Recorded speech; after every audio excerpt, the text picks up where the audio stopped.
తెలంగాణ సన్నాలకు full demand. Karnataka వ్యాపారులు భారీగా కొనుగోలు. రాయచూరు బళ్ళారి ప్రాంతంలో క్రాప్ హాలిడే. ఏపీ వ్యాపారులు మిల్లర్లు కొనుగోలు. ఏపీ చెన్నై మధ్యవర్తుల లావాదేవీలు. యాసంగిలో 90 లక్షల మెట్రిక్ టన్నుల టార్గెట్. 70 లక్షల మెట్రిక్ టన్నులకు పడిపోయే ఛాన్స్. క్షేత్రస్థాయిలో రైతుల తిప్పలే కారణం. ఈ ఏపీలోనట ఇక్కడ కర్ణాటక వ్యాపారులు భారీగా కొనుగోలు చేస్తున్నారు తెలంగాణ సన్నాలకు. మన కాడ సన్నాలు పెడుతున్నారు, మొత్తం దొడ్డట్లో పెడుతున్నారు. వడ్లు కొనిరి అంటే వాళ్ళు కొంటలేరు. వాళ్ళు ఇదే అలస చూసుకుని వాళ్ళు కొంటలేరు. ఏది కర్ణాటకలో తెలంగాణ సన్నాలకు ఫుల్ డిమాండ్ ఉందట. ఒకసారి దానికి సంబంధించిన వార్త చదువుకునే ప్రయత్నం చేద్దాం. తెలంగాణ రాష్ట్రంలో ప్రస్తుతం యాసంగి సీజన్లో పండిన సన్న రకం వరి ధాన్యానికి పొరుగు రాష్ట్రాల్లో విపరీతమైన డిమాండ్ ఏర్పడింది. ప్రధానంగా కర్ణాటక, ఆంధ్రప్రదేశ్, మహారాష్ట్ర, తమిళనాడు, చెన్నై వ్యాపారులు, రైస్ మిల్లర్లు ఇక్కడ రైతుల నుంచి పెద్ద ఎత్తున సన్న ధాన్యాన్ని కొనుగోలు చేస్తున్నారు. కర్ణాటకలోని తుంగభద్ర డ్యామ్ 33 గేట్ల మరమ్మతుల కారణంగా ఈసారి రాయచూరు, బళ్ళారి, కొప్పల తదితర జిల్లాలో క్రాప్ హాలిడే పంట విరామం ప్రకటించారు. సాధారణంగా బెంగళూరు వాసులు తినే సన్న బియ్యంలో అత్యధిక భాగం ఈ ప్రాంతాల నుంచే సరఫరా అవుతుంది.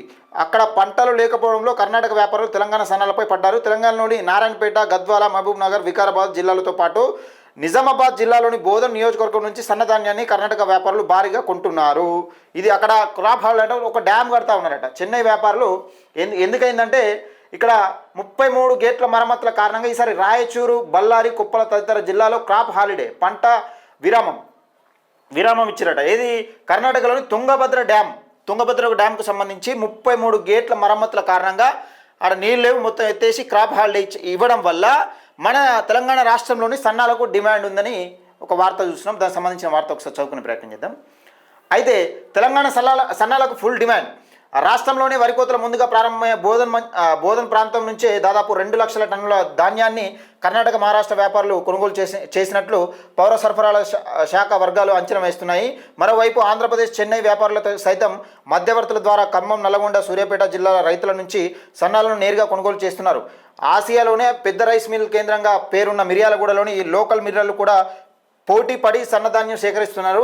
యాసంగి సీజన్లో ప్రభుత్వం 90 లక్షల టన్నుల ధాన్యం సేకరించాలని లక్ష్యంగా పెట్టుకున్నప్పటికీ సన్నాలు పక్క రాష్ట్రాలకు తరలిపోవడంతో ఈసారి ప్రభుత్వం కొనుగోలు 75 నుంచి 80 లక్షల టన్నుల లోపే పరిమితం కావచ్చని పౌర సరఫరా సంస్థ అధికారులు భావిస్తున్నారు.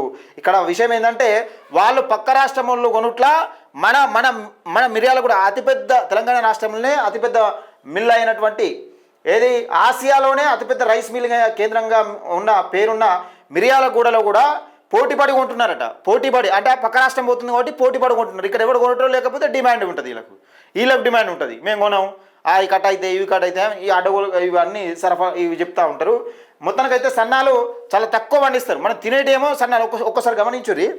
మనం తినేటేమో మొత్తం సన్నాలు తింటాం, దొడ్డు వాటిలో తింటారు. ఎవరైనా తినట్లేరు. ఈ గవర్నమెంట్ కూడా సన్న బియ్యం ఇస్తున్నది, కూపన్ బియ్యం కూడా సన్న బియ్యం ఇస్తున్నది. కానీ మనం తినేటేమో సన్న బియ్యం, పండించేటేమో వాటిలో దొడ్డాట్లు. ఒక్కసారి మనమే ఆలోచించుకోరి. కొనమంటే ఈ బియ్యం అని ఎక్కడికి ట్రాన్స్పోర్ట్ కావాలి, మరి ఎక్కడికి పోవాలి ఇవన్నీ?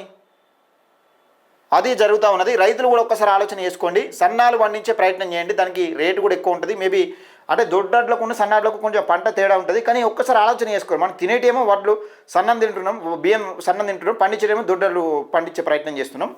ఇది తెలంగాణ సన్నాలకు ఫుల్ డిమాండ్ అని కర్ణాటక వ్యాపారుల భారీ కొనుగోలు అని ఒక వార్త చూస్తున్నాం.